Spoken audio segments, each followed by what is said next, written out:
네, 시청자 여러분 반갑습니다. 설춘환의 맞수열전.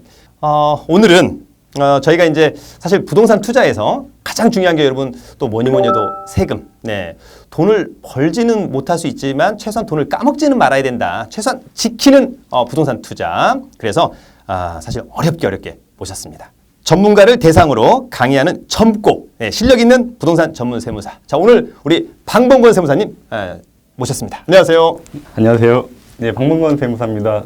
이렇게 맞수열전에 참여하게 돼가지고 너무 저로서는 영광이고요. 저는 현재 그 양도상속증여세 이론 및 계산실무 책을 쓰고 있고요. 그리고 세무사, 회계사 그리고 세무공무원분들 대상으로 지금 부동산 세금 관련돼 가지고 전문적으로 강의를 하고 있습니다. 그 일반인들은 언제가 양도 시기인지 그리고 내가 낼 세금이 정말 얼마인지도 모르는 채 부동산을 처분하고 안타까운 경우들 너무나 많이 봤습니다. 네. 그런 분들한테 조금이라도 도움이 돼서 실질적으로 돈을 줄여드리고 그분들이 나가는 비용 자체가 투자라는 거는 결국은 세금이 반영이 안 될 수가 없는 거잖아요. 맞습니다. 네. 예, 너무나 중요한 세금 같이 한번 다뤄보도록 하겠습니다. 좋습니다. 사실 이제 오늘 제가 많은 질문을 준비를 했는데 질문에 앞서서 부동산을 팔거나 이러고 나서 사실 차후에 어찌 보면 사후적으로 세무사님을 찾아가서 이제 상담하다 보면 이미 또 게임이 끝난 상태 상당히 많잖아요. 맞습니다. 그래서 앞으로 뭐 어떤 그 세무적인 문제가 있었을 때는 사전에 세무사님한테 상담을 하고 좀 어떤 일을 했으면 좋겠다. 이때 이제 궁금한 게 상담료가 얼마인가 이런 거 잠깐 한번 또 물어보고 갈 수 있을 것 같거든요. 네. 상담료는 중요하니까. 사실 뭐 그렇게 크지 않습니다. 네네. 보통 일반적인 기준으로 말씀드리면 뭐 일반 그 가까운 세무사 사무실을 찾아가시면 뭐 30분에 5만 원, 네. 뭐 1시간에 10만 원 그리고 조금 더 난이도가 있는 컨설팅과 관련된 일이라든지 네. 어떤 세금적으로 많이 이제 영향을 미칠 수 있는 의사결정이 필요한 경우에는 네. 뭐 20만 원, 30만 원 혹은 50만 원까지도 상담료가 이제 달라질 수가 있는 거고요. 네네. 하지만 그 상담료는 사실상 여러분들이 가져가실 수 있는 어떤 투자 수익적인 측면에서 봤을 때 굉장히 큰 비용을 세이브할 수 있는 그렇죠. 가장 그 쉬운 방법이라고 보시면 됩니다. 조족지연. 맞습니다. 네. 지금 하나만 제가 더 여쭤보고 싶은 게 네. 세무사님 실제로 의뢰인이 와서 네. 무료 상담을 하시는 분도 있고 네. 사실은 뭐 돈을 내시는 분도 있잖아요. 네. 돈을 내시는 분들한테 훨씬 더 좀 더 집중하는 그런 상담이 이루어지지 않나요? 물론입니다. 네. 예, 그 실질적으로 어찌됐건 그 저희가 그 대충 말할 수는 없는 거잖아요. 네, 네, 네. 예, 그리고 납세자분들도 귀한 시간을 내 가지고 일부러 시간 내서 오셨는데 네. 또 저희도 그렇고 완벽하게 어떤 정보를 드려야 되는 책임이 네. 있기 때문에 네. 그런 것까지 감안해 가지고 용역의 시간을 넓게 보셔야지 단순히 네. 한마디 말을 듣기 위해서 세무사를 만난다 그거는 아닌 것 같습니다. 그리고 당당하게 말씀드릴 게 당신이 얘기한 난 상담료를 줬으니까 거기에 대해서는 책임을 지시라라고 그 납세자분들은 말씀을 할 수가 있는 거죠. 상담료만큼 책임져라. 맞습니다. 좋습니다. 예. 앞으로 저도 그렇게 하도록 하겠습니다. 네. 네, 알겠습니다. 제가 사실은 우리 그 방범권 세무사님을 모신 이유 중에 하나는 사실 방 세무사님이 이제 세무사 라이센스를 가지고 업무를 또 열심히 하고 있다. 그러나 저는 또 더욱 매력적인 게 세무사님이 직접 많은 곳에서 강의를 하시잖아요. 예, 근데 강의를 하려면 그냥 할 수 있는 게 아니거든요. 네. 많은 공부. 그래서 제가 보기에는 대한민국 원탑. 네, 방범권 세무사님이 아니냐 저는 사실. 네, 원탑이. 제가 보면 거의 원탑입니다. 그죠? 예, 최소 뭐 투탑 정도 저는 봅니다. 예, 되기 위해서 노력하고 있는 알겠습니다. 세무사고요. 네, 예. 하여튼 오늘 저희 방송에 네. 빛이 되어주길 바라면서 너무 몇 가지 질문을 좀 드리도록 예. 하겠습니다. 예. 자, 먼저 한번 여쭤보고 싶은 게 요즘에 어떤 유의 상담이 네. 좀 많은가 부동산 쪽에서 요거 좀 한두 세 개 있을 것 같은데 네. 첫 번째 어떤 게 있을까요, 세무사님? 일단 지금 이제 주택과 관련된 부분이 가장 이제 이슈가 되고 있는 네. 것 중에 하나고 최근에 이제 세법 시행령이 개정되면서 이제 앞으로 그 1세대 주택 비과세 제도 자체가 네. 지금 그 굉장히 축소가 되는 요건으로 이제 변경이 되거든요. 그렇습니까? 예. 현재는 만약 2주택을 갖고 계신 분들이 주택을 하나를 판 다음에 네. 그 다음에 남아있는 주택을 팔게 되면은 네. 비과세가 되는 거죠. 주택은 하나니까요. 그렇습니다. 네네. 예. 근데 2021년 이후에 똑같은 주택을 갖고 있는 분들이 그 이후에 양도를 했을 경우에는 네. 둘 중에 하나를 판 다음에 2년의 기간을 버티고 나서 팔아야지만 비과세를 해주는 걸로 그렇게 바뀌게 됩니다. 그러면 이제 제가 선생님 제가 알고 있기로는 네. 지금 현재 1세대 1주택 네. 비조정 대상 지역에서는 2년만 보유하면 네. 예, 사실 되는 것 같고 조정 대상 지역 이상에서는 네, 네. 2년을 또 보유 앤 거주를 해야 거주를 되잖아요. 해야 되죠. 예. 근데 이제 앞으로 2021년도부터는 네. 지금 이제 이렇게까지 네. 아무 지역이나 1월 1일 이후부터는 모든 거 다 그렇습니다. 전국에? 예, 전국이 다 그렇습니다. 예. 상당히 중요한 거네요. 굉장히 큽니다, 그거는. 예. 지금 저희한테만 첫 번째로 이거 발표하는 겁니까? 뭐 올해 세법이 개정된 지 얼마 안 됐기 때문에 네. 사실상 뭐 시차가 크지 않아서 아마 네. 모르는 분들이 너무 많을 겁니다. 너무 많아요. 예. 저도 이제 용산에서 학원을 하고 있습니다만 네, 네. 저희 수강생들이 이런 내용에 대해서 한 번도 질문하지 않았는데 네, 야 오늘 네. 박모건 세무사님이 요거 상당히 짭짤한 지식이 될 것 같습니다.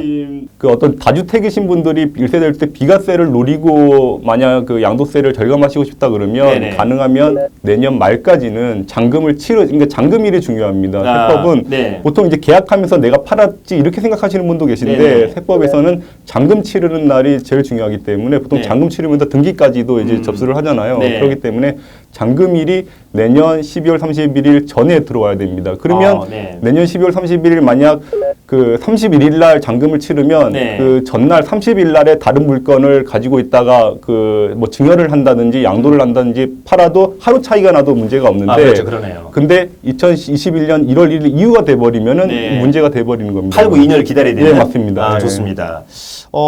상당히 또 중요한 그런 팁을 우리 또 세무사님이 주셔가지고 너무 또 감사한 그런 부분이 될 것 같습니다. 이런 좀 질문이 있습니다. 네, 선생님 편하게 커피 드시면서 커피는 제가 산 거니까 편하게 드시면 예. 되겠습니다. 네. 자, 근데 이제 이런 친구가 있었어요. 얼마 전에 어떤 친구가 28살인데 네. 직장이 있어요. 네. 교수님 자기 세대 분리 하고 싶다고. 네. 제가 야 그러면 주민등록 네. 다른 데로 옮겨라. 네. 너 세대 분리 할 수 있을 것 같다. 네. 근데 만약에 이 학생이 뭐 집을 하나 샀다. 네. 아버지가 하나 있다. 네. 그러면 이게 1세대 1주택인가요? 1세대 2주택인가요? 실질적으로 이제 저희 그 세법에서는 이제 30세 미만에 해당이 되는 경우에 이제 세대 분리를 해도 네. 동일 세대원으로 간주를 하게 되어 있는데 네네. 예외적으로 경제적으로 소득이 있는 사람이 중위소득의 60% 이상의 소득이 있는 사람이 만약 그 세대 분리를 했을 경우에는 그 네. 경우는 인정을 해줍니다. 근데 네. 현재 대한민국에서 최저임금 기준으로 봤을 때 그 이상으로 어떤 정규 직업을 갖고 소득을 발생시키고 있다라고 하면은 네네. 30세가 넘지 않아도 그리고 혹은 결혼하지 않아도 네네. 세대 분리를 하면 문제가 없습니다. 좋습니다. 그러면 이제 직장을 갖고 있다고 하면 사실상 예, 맞습니다. 네, 가능하다라고. 괜찮습니다. 예. 네, 좋네요. 네.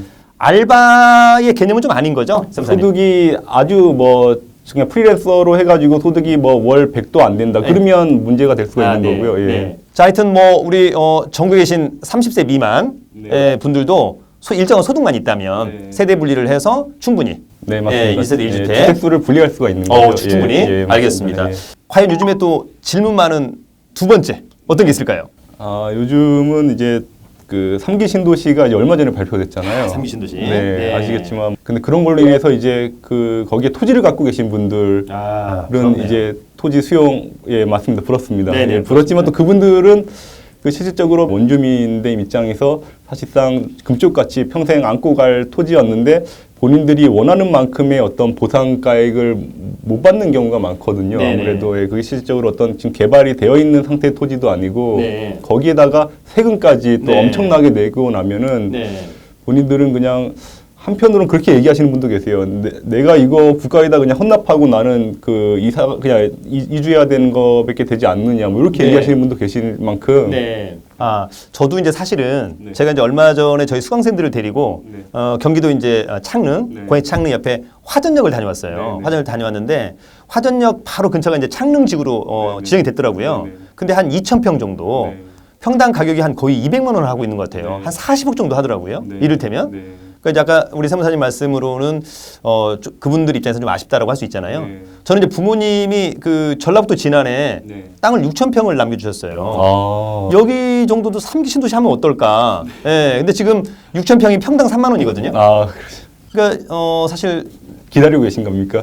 기다려도 안 될 것 같다 이런 생각 듭니다. 그렇습니다. 네, 그래서 사실 네. 창릉에 네. 아까 이제 우리 세무사님은 좀 아쉽고 뭐 별 볼 일이 없지 않느냐, 수익이 없지 않느냐라고 하지만 사실 엄청나다 저는 사실 이렇게 네, 네. 보고 있는 거거든요. 네. 왜 사실 시골에 가면 논 한 마지가 200평 뭐 400평 이렇게 하는 거잖아요. 네, 네. 야, 2,000평 가지고 사실 40억이면 네. 세금 뭐 50% 내고라도 네. 너무 좋겠다 저는 사실 네. 개인적으로 이런 생각이 듭니다. 자, 아무튼 지금 이제 3기 신도시에 대해서 반발이 엄청 많더라고요. 예, 맞습니다. 왜 네. 2기 신도시도 좀 잘 안 되고 있는데 3기는 뭐냐. 근데 우리 세무사님 또 일산에서 이 업을 하시잖아요. 네, 그래서 일산, 사실 저는 일산 뭐 어떻습니까? 말씀드리기가 굉장히 네. 조심스럽습니다. 그 부분에 대해서는. 네. 예, 그래서 여기까지만 말씀드리겠습니다. 알겠습니다. 그리고 아무튼 뭐 세금적으로 네. 이제 그 원 주민분들이 이제 연락을 많이 주시는데 네. 실질적으로 저희가 세금을 줄이기 위해서는 세법을 정확하게 아는 게 중요하고 맞습니다. 그분들이 실제 예를 들어 토지라고 해도 그 토지가 어떻게 사용했느냐에 따라서 세금은 천차만별이거든요. 그렇죠. 예, 네. 일반적으로 보통 이제 원 주민분들이 그 토지를 국가에다가 수용당해서 이제 양도세를 내게 되면은 이제 10% 감면이 적용됩니다. 네, 네, 예, 네. 수용 감면에 네. 의해 가지고 공익사업 수요 감면으로 해가지고 10% 감면이 적용되는데 좋네요. 만약 그분이 토지가 어떤 그린벨트로 묶여 있는 토지라고 하면은 네. 10%가 아니라 또 40%까지도 오, 감면받을 수가 있고요. 좋네요. 예, 그리고 그 토지를 경작을 한 토지라고 하면은 네. 실질적으로 100% 감면까지 1억의 한도에 안에서 100% 네. 100% 감면까지도 되기 때문에 네. 어떻게 본인이 지금까지 그 살아오면서 토지를 운영했는지 여부에 따라 가지고 세금 너무나 천차만별로 달라집니다. 좋네요. 이게 실제로 그 세무사님 말씀을 좀 들어보면 어쨌거나 무조건 한 양도세 10% 네. 감면 혜택에다가 사실 여기 가보니까 전부 다 그린벨트더라고요. 네, 네, 그럼 맞습니다. 40%? 예, 40%까지 네. 됩니다. 그런 거 하나하나 잘 챙기는 게 세금적으로 굉장히 유리합니다. 아니 우리 세무사님은 일산에서 일하셨으니까 뭐 네. 창릉에 뭐 없습니까? 없습니다. 예. 알겠습니다. 아쉽게도 이런 분들이 사실 이제 처가댁이 잘 사는 편이거든요, 사실은. 네. 우리 세무사님은 처가댁이 어딘가요? 경상도 쪽입니다. 예, 예. 경산도 쪽은 또 뭡니까, 세무사님? 봉화 정도? 아닙니다. 이거 네. 부산에 계십니다. 예. 부산? 부산 엄청 부자죠. 해운대구 정도. 아닙니다. 아닙니다. 예. 네, 요 정도로 하도록 하겠습니다. 그러면 세무사님 제가 보기에는 만약에 이제 이번에 고양시 창릉지구 네네. 예, 한뭐 취득가가 한 2, 3억 원이었을 텐데 네. 지금 이제 어느새 한 20억 됐다. 네. 그럼 한 17억 정도 양도 차익이 있는 거잖아요. 네. 근데 아까 세무사님 말씀하신 것처럼 이를테면 그린벨트였다라고 네. 한다면 거의 한 반 정도는 네. 예, 일단 할인 혜택이 좀 있는 거 아닙니까? 대충? 맞습니다. 일반적으로 이제 그 어떤 토지가 수용되는 지역에 갖고 계신 분들이 뭐 오랫동안 보유하신 분들이 많잖아요. 네네, 아주 오래 전부터 그런 분들은 장기 보유 특별공제라는 게 있습니다. 장기 보유 특별공제. 지금 올해부터 안타깝게도 이제 기존의 3%에서 2%로 줄어들었긴 했지만 네. 그래도 15년 이상 보유하신 분들은 30%까지 일단 공제가 되는 거고요. 굉장하네요. 네, 그러니까 전체 만약 차익이 40억이라고 하면은 네. 일단 12억은 빼고. 일단 빼는 거죠. 예, 12억은 빼는 거고요. 많이 포켓하고 들어가는 네, 거군요. 그리고 거기 빼고 남은 금액에 대해서도 만약 40%까지 감면이 들어간다면 이야. 사실상 40%가 더 줄어들게 되는 효과가 있는 겁니다. 세금 거의 없네요, 세무사님. 어찌 보면. 않습니다. 그렇습니까? 야, 근데 이 방송을 보는 우리 그 시골에 네. 이번에 이제 그 공공택지지구 들어간 네네. 3기 신도시, 네. 뭐 또 앞으로 4기 신도시 네. 이런 분들은 사실 지금 이런 게 굉장히 중요한 꿀팁인데 네. 사실 아무 세무사라고 이렇게 잘 아는 분은 없었던 것 같아요. 네. 자, 일산의 방범건 세무사님. 전화번호는 혹시 네. 아, 예. 032. 네. 뭐 이름 검색해 보면 나올 겁니다. 방범건 예. 세무사님. 예, 예, 알겠습니다. 맞습니다. 예. 정확히 방범건. 왜냐면 이름이 좀 어렵거든요. 아, 예, 어렵습니다. 그죠? 그래서 예. 대한민국에 한 명밖에 없어요, 제 원탑이죠, 이름이. 원탑. 예, 그래서 원탑이라고 하는 이름으로는 거예요. 원탑입니다. 이름 맞습니다. 원탑이죠. 예, 예. 저도 설춘 하치면 영화 감독이 하나 더 떠요. 아, 그렇죠. 네, 예. 그래서 기분이 아주 안 좋은데 세무사님은 부럽습니다. 그죠? 예. 좋습니다. 자, 어쨌거나 저희가 이제 3기 신도시 알아보고 있는데 마지막 세 번째 어떤 질문이 또 많은가요, 세무사님? 편하게 하시면 돼요. 네, 네, 알겠습니다. 예. 예, 그 세 번째로 그 말씀드리고 싶은 거는 이제 요즘은 그 과거에 저희가 그 어떤 결혼을 했다든지 네네. 뭐 이제 자녀가 이제 성인이 돼서 출가를 했을 때 네. 그 교수님도 이제 자녀분들이 이제 성인이 된 걸로 알고 됐습니다. 있는데 네.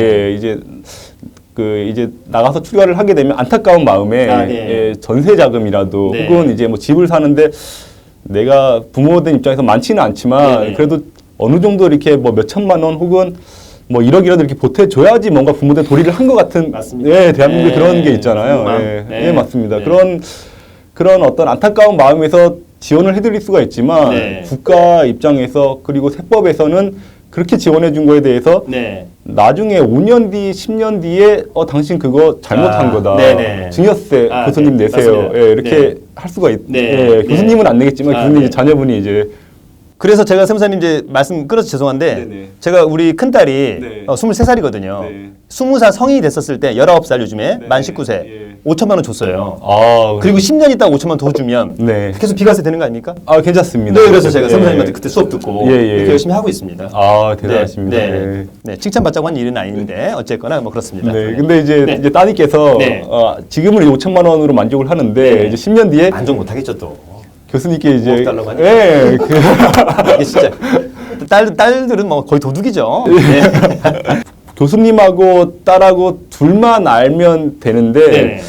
나중에 시간이 지나가지고 이제 그 어떤 교수님이 많은 재산을 남겨놓고 돌아가셨다든지 아, 네네네. 혹은 이제 따님께서 다른 부동산을 취득하는 데 있어서 본인이 원래 얻을 수 있는 소득에 비해서 현저하게 높은 어떤 네. 부동산을 취득을 했다. 네. 그러면 세무서에서 당신 거기에 대한 취득 자금 네, 조사를 조사. 추적 출처에 대해서 어떻게 되냐라고 네. 물어보게 되는 거죠. 네, 네. 그때 이제 우물쭈물한다든지 네. 이제 교수님으로부터 어떤 그때 5천만 원이 아니라 뭐 네. 1억이라든지 혹은 2억을 받았다라는 네. 게 그때 가서 드러나게 되면 네.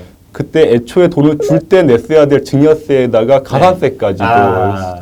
소위 말하는 세금 폭탄이 그때 이루어지는 거죠. 실제로 이 세무조사나 이런 것들이 네. 만약에 뭐 제가 이제 작년도에 세금을 누락했다. 네. 그리고 올해 나오면 좋은데 항상 3년이나 5년 있다 그러죠. 맞습니다. 빼도 박도 예, 못한다고. 맞습니다. 이유가 있나요, 세무사님? 뭐 함정인가요, 함정? 그렇진 않습니다. 아, 그렇진 그렇지 않고요. 않습니다. 이게 그때그때마다 파악하는 거는 현실적으로 불가능하거든요. 아, 네. 예, 그러다 보니까 네. 어느 시점이 됐을 때 거기에 대해서 이제 세원을 포착하게 되고 문제가 있다는 걸 발견을 해서 이제 네. 세무조사가 들어가는 거고요. 네. 그렇기 때문에 보통 2년, 3년 이제 제척 기간이라는 걸 예를 들어 따님한테 돈을 네. 줬다 그러면 그게 15년을 갑니다. 아, 15년. 예, 15년 안에 만약 그런 거에 대해서 발생이 되면 물론 제가 계속 교수님한테 돈을 줬다 그러는데 뭐 네. 교수님은 뭐 전혀 그런 게 아니시지만 어찌됐건 줄 겁니다. 네 나는 나고 너는 너 아니냐 갚아라 이렇게 정도는 해야 할 수 있는 게 맞다고 봅니다 저는. 네, 예, 네. 그러니까 너 그 돈에 대해서 내가 중요한 게 아니라 네. 내가 너한테 빌려줄 테니까 네. 남편이랑 같이 돈 열심히 네. 벌어가지고 네. 좀 여유가 될 때 그러면 나한테 갚는 걸 조건으로 좀 차용증을 쓰자. 아. 그리고 거기에 따라 내용 증명이라든지 공증을 해서 네.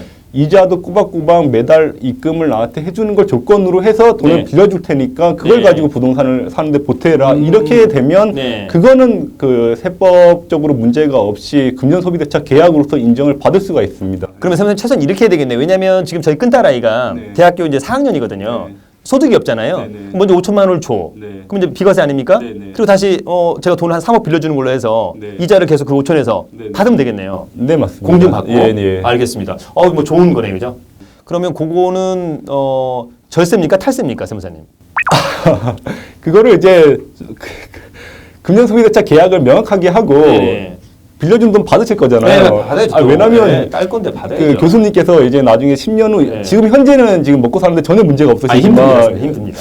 네. 노후가 되셔도 10년 후, 20년 후는 사람들이 모르는 거잖아요. 아무도 모릅니다, 네, 사실. 왜냐하면 대한민국이 그때 어떻게 될지도 모르는데 맞습니다. 네. 개인이 어떻게 될지를 누가 압니까 그거. 예. 뭐 사람들이란 건 모르는 거기 맞습니다. 때문에 네. 그리고 그런 것 자체가 저는 이제는 관행이 되어야 된다고 봅니다. 사실상 네. 어떤 돈을 과거에 저희 부모님 세대 분들은 물론 그렇게 못 하시고 네. 이제 본인이 못 해주는 거에 대해서 굉장히 안타까워 하시는데 네. 지금부터 그리고 이 방송을 보시는 분들은 네. 이제 부모님들 입장에서라면 반드시 제3자와 거래를 하듯이 이제 계약서도 쓰시고 좋네요. 정상적인 거래를 해가지고 자녀로부터 그 확실하게 어떤 노후에 대한 그런 보장을 받으시는 게 네. 안전하다고 봅니다 저는. 예. 하여튼 뭐 클린하게, 네. 클리어하게. 네. 네. 하여튼 세무사님 그런 말씀이 상당히 좀 저로서도 네. 감명 깊네요. 옛날에 어떻게 하면 이제 부모님들이 네. 세금 안 내고 몰래 돈을 줄까 이런 분들이 저한테도 엄청 많아요 주위에. 가끔 이 상담을 하다 보면요 네. 그런 얘기를 하는 경우가 많습니다. 네. 내가 정말 한평생 법 없이 살았는데 그렇죠. 요거 이제 자녀한테 돈 좀 주고 하면서 네. 내가 뭔가 범법자가 된 느낌이다. 조세포탈. 예. 네. 그렇게 그런 이제 고민을 안고 오시는 분이 많으세요. 네, 네, 네. 근데